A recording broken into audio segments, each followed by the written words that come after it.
महाराष्ट्रातील प्रत्येक घटनेवर असणार आहे आमची नजर. शेती, राजकारण, समाजकारण, क्रीडा, मनोरंजन आणि बरंच काही. आपण पाहताय महाराष्ट्रातील वेगवान न्यूज चॅनल स्वराज्य लाईव्ह. राज्यात ईव्हीएम बाबत काय रणनीती आखणार हे आज पाथर्डी शेवगाव 222 विधानसभा क्षेत्रात पराभव झालेले उमेदवार प्रताप ढाकणे यांचा मतदार आभार प्रदर्शन कार्यक्रम प्रसंगी आल्यावर ईव्हीएम मशीन पुढील निवडणुकीत एकत्र दिसणार नाहीत किंवा आम्ही ठरवू तेच ईव्हीएम वापरण्यात येतील. गुजरातवरून आलेले मशीन कदापिही आम्ही स्वीकारणार नाहीत असे या प्रसंगी सांगितले. यावेळी सलग 4 निवडणुकांमध्ये अगदी थोड्या मताने पराभव झालेल्या प्रताप काका ढाकणे यांनी सांगितले की यावेळी दोन्ही तालुक्यातील जनतेने निवडणूक हातात घेतली होती. 81,000 इतकी मते मला दिली आहेत. मात्र ईव्हीएम मशीन मॅनेज केल्याने गावागावात चर्चा झाली. आज खऱ्या अर्थाने विजय माझाच झाला असेही त्यांनी सांगितले. तसेच शर्यत अजून बाकी आहे, मी जिंकलो नाही, शर्यत मी जिंकल्यावरच थांबेन असेही सांगितले. स्वराज लाईव्ह साठी प्रतिनिधी विजय शिवगजे, अहिल्यानगर. जे इन्फेक्शन आणि व्हायरस जो पसरवला ना तो लय डेंजरस आहे बाबा. त्याच्यामध्ये ईव्हीएमचा पण व्हायरस आहे आणि दुर्दैवाने सत्तेत येण्यासाठी त्यांनी जातीवादाचा आणि धर्मवादाचा सुद्धा व्हायरस दुर्दैवाने या महाराष्ट्रामध्ये संतांच्या भूमीमध्ये त्या ठिकाणी पसरवला. पण जबरदस्त सभा.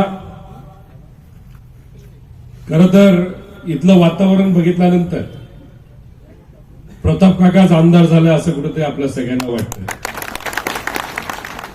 प्रताप काका मी सातत्याने तिथं बोलत होतो,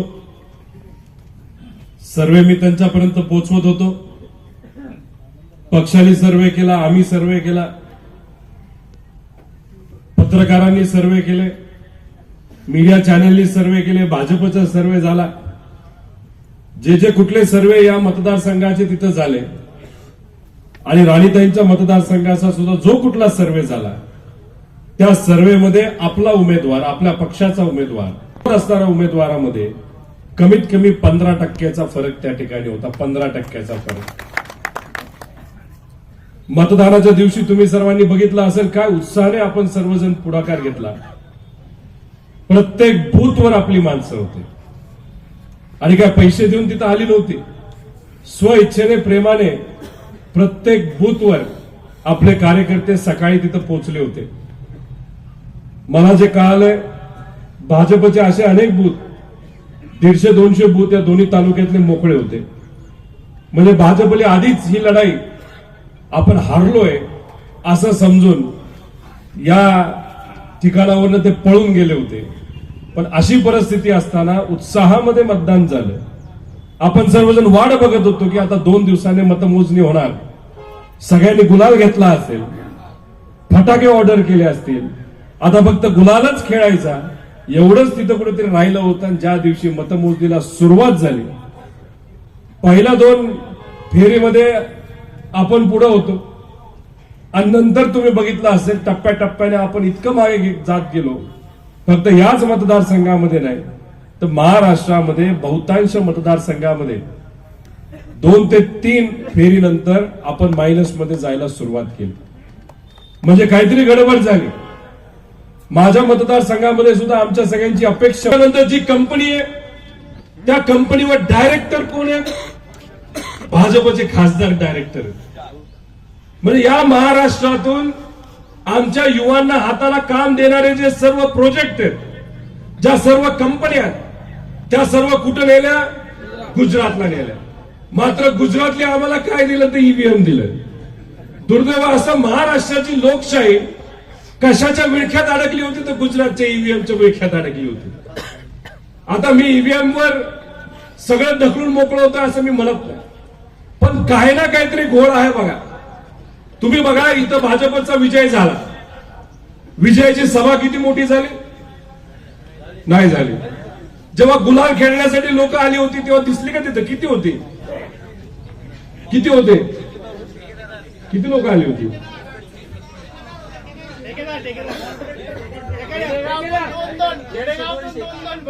500-600 लोक. तेवढी सुद्धा नाही आली.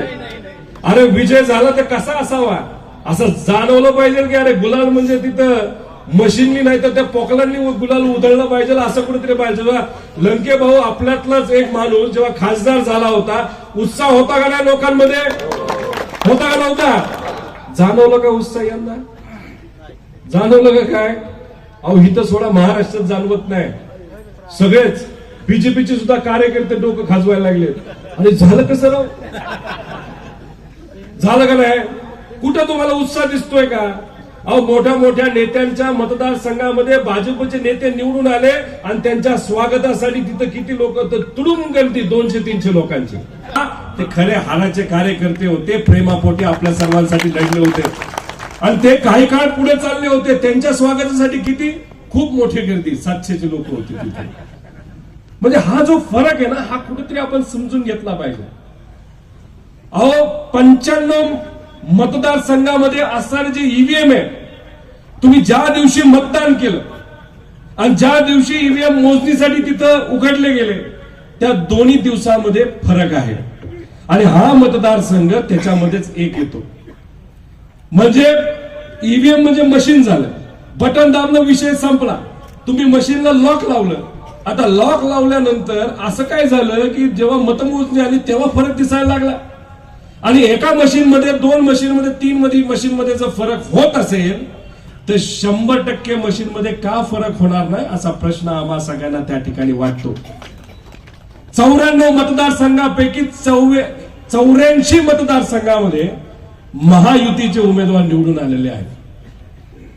अहो हे भाजपचे जे सगळे उमेदवार आहेत ना, 140 काहीतरी उमेदवार त्यांनी उभे केले होते, त्यातले रिपीट आमदार नाही तर आमदाराच्या नातेवाईकांना किती लोकांना तिकीट मिळालं? 100 लोकांना तिकीट मिळालं.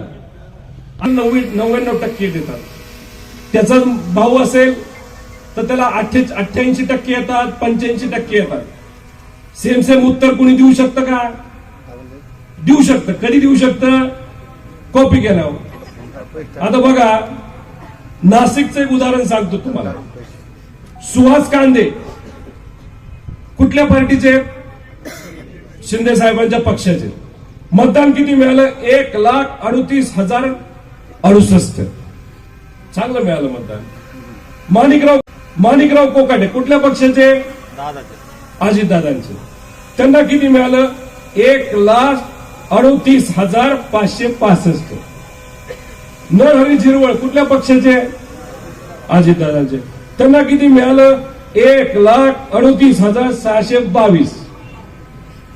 बघ, देवयानी फरांदे बीजेपी किती मिळालं? 1,56,080. आता राहुल आहेर किती मिळालं? 1,50,026. जादूचे राव. शेतकऱ्याला मदत करत असताना तुम्हाला जादू नाही कळत तिथं? इथं आणि साताऱ्यामध्ये असे 4 मतदारसंघ आहे जिथं एकाला 1,58,000 मिळाले, 500 मिळाले. पुढे दुसऱ्याला 1,98,600 मिळाले, तिसऱ्याला 1,58,000. दुष्काळ जाहीर झाला, दुसऱ्या दिवशी पैसे आले. असं झालं का कधी? त्यासाठी वर्षभर आम्हाला थांबावं लागलं. मला माहित नाही तुमच्याकडे मिळाले का नाही मिळाले.